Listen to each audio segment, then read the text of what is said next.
Tem novidade na grande rede de computadores, né? A Câmara dos Deputados aprovou nesta semana o Marco Civil da Internet. O projeto é considerado uma espécie de constituição da rede mundial de computadores. O governo retirou alguns pontos polêmicos desse Marco Civil. E sobre esse assunto eu converso agora com o especialista em Direito na Internet, Rafael Chaya.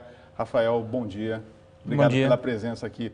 Para a gente entender um pouquinho, é claro que é bom deixar claro que esse projeto ainda vai passar pelo Senado, sim, né? Mas o que a gente vai ter com esse marco que não se tinha até agora? Bem, o marco ele traz uma regulamentação base que vai poder permitir que você elabore outros institutos legais para poder regulamentar a internet no Brasil. E isso é importante. A gente tem a internet comercial desde 95 e a gente sempre teve de trabalhar muito por analogia com as leis que nós temos à disposição, mas nada muito específico. Por exemplo, Marco. Questões, por exemplo, criminais como disseminação de vírus de computador só foram regulamentadas ano passado com a 12.737. Questões como a competência para julgamento de fatos ocorridos na internet eram definidas muitas vezes por jurisprudência, não por lei. Então o Marco Civil, como bem dito, ele traz uma constituição, ele traz uma base para regular questões mais do que pontuais, mas questões amplas realmente, como competência, fatos, direitos, deveres, garantias, a atuação dos provedores, os direitos dos usuários. Então ele representa um grande avanço. E essa aprovação na Câmara foi muito positiva, porque aprovaram o melhor texto possível. Agora a gente realmente precisa aguardar. Essa avaliação que você faz, a gente estava conversando aqui um pouquinho antes, você estava dizendo que acompanha isso há anos. Sim. É o melhor texto que foi aprovado? Eu acredito que sim. A grande polêmica era com relação a nós vamos discutir daqui a pouco, a questão da neutralidade. Havia um cabo de guerra para ver se essa neutralidade seria mantida no texto ou não. E felizmente foi. Agora, tem as ressalvas que a gente vai ver daqui a pouquinho. Tá certo. Vamos citar então, nós pegamos alguns pontos que eram pontos de debate, entre eles sigilo e privacidade. Temos aqui até na tela alguns pontos que fazem parte do marco. As empresas de telecomunicações não podem guardar os dados de navegação dos usuários, ou seja, por quais sites ele passou. Qual que é a importância desse item no marco? Essa questão ela vem para externalizar um dos direitos e garantias que o marco traz, que é o direito à privacidade. Os provedores eles vão poder manter até um determinado nível as suas informações armazenadas por um ano. Só que essas informações, por força de lei, deverão ser guardadas de forma criptografada, em servidor seguro, sem acesso público. Algo parecido com o que acontece hoje com questões como o sigilo telefônico e o sigilo bancário. Caso haja necessidade de uma investigação e uma ordem judicial, poderá ser decretada a quebra do sigilo eletrônico para buscar essas informações. Mas só naqueles casos em que você estiver sendo investigado por um crime. Hoje não se tem isso, hoje tudo é aberto. Hoje você consegue informação, mas você tem que oficiar o provedor de serviço, você oficia o provedor de acesso. Ele vai ter informação, ele vai passar, que muitas vezes tem a previsão no termo de uso do serviço. E você gera essa polêmica, porque você não sabe o que ele está guardando, como ele está usando. Nós sabemos que existe um comércio de dados hoje para redes de e-mails, ou seja, a gente não sabe como os nossos dados estão sendo usados. A grande verdade é essa.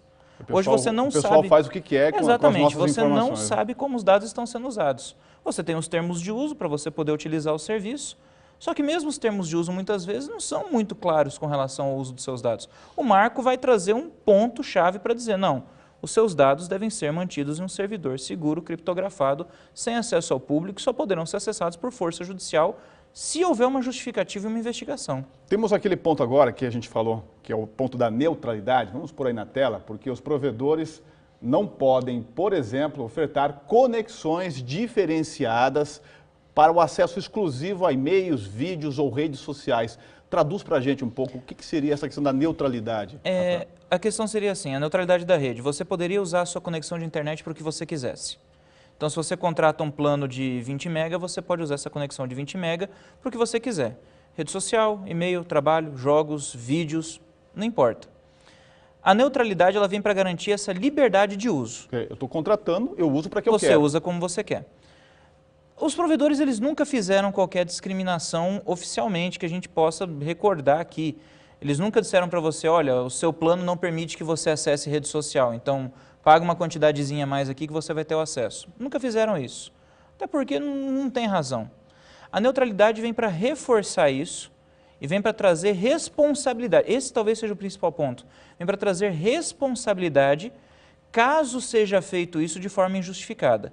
Agora é importante a gente destacar que quem está falando sobre neutralidade na rede é o artigo 9º do Marco Civil.